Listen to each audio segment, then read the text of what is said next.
Hi. So the next thing that I want to discuss is conditional statements, or I shall say if-else statements. If I talk about C++ और Java, उसमें हम लोग कैसे लिखते थे? उसमें हम लोग लिखते थे if some condition, let's say if A is greater than B, then do this. ठीक है, कुछ काम कर दो अगर A greater than B है. फिर हम लिखते थे else if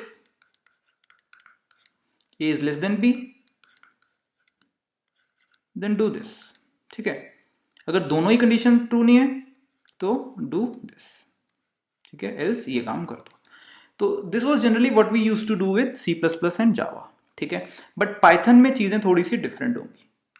पाइथन में we will use if condition that is A greater than B, उसके बाद हम लोग डालना होगा यहाँ पे कोलन. ठीक है, colon and then we will write कि इफ ये कंडीशन तो डू दिस. ठीक है, ओके.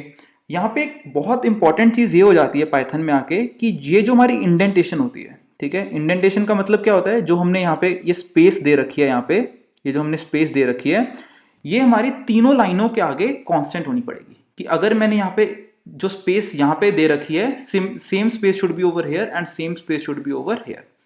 ठीक है, इंडेंटेशन हमारी परफेक्ट होनी पड़ेगी, तभी हमारा कोड चलेगा, वरना हमें एरर्स मिलेंगे.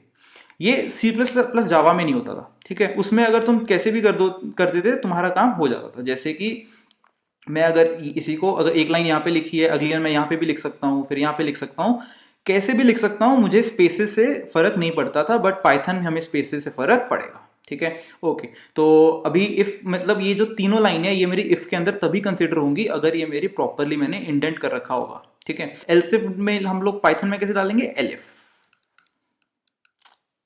ठीक है, एलिफ स्टेटमेंट. तो हम सिंपल लिखेंगे elif A is less than B, again colon, फिर हम लोग कुछ लाइनें लिख देंगे. Again indentation should be perfect. फिर एल्स कोलन, फिर से इंडेंटेशन. ठीक है, तो पाइथन में मेन चीज क्या है? हमको इंडेंटेशन का ध्यान रखना पड़ेगा. ठीक है, नॉट जस्ट विद कंडीशनल्स, बाकी आगे हम जब लूप्स पढ़ेंगे या फंक्शंस देखेंगे, उन सब में भी हमको इंडेंटेशन का स्पेशल ध्यान रखना पड़ेगा. इसको एक बार कोड करके देख लेते हैं.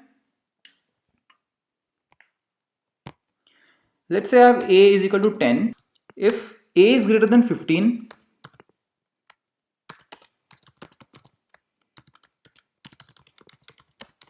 greater than 50. हमने इसमें क्या बोला कि अगर A greater than 15 है तो प्रिंट कर दो. चलो ठीक है, अब मुझे नेक्स्ट एलिफ लिखना है. अगर तो मैं क्या करूंगा, पीछे आऊंगा elif A is greater than 5 and एक लॉजिकल ऑपरेटर यूज कर लेते हैं, A is less than 15 colon. जैसे ही मैं अब एंटर हिट करता हूं ना, तो वो मुझे ऑटोमेटिकली कुछ स्पेसेस छोड़ के, दैट इज एक टैब की स्पेस छोड़ के वहां पे रख देता है. ठीक है, तो वो ऑटोमेटिकली हमको बता रहा है कि तुम्हें यहाँ पे इंडेंटेशन करनी है. Okay, print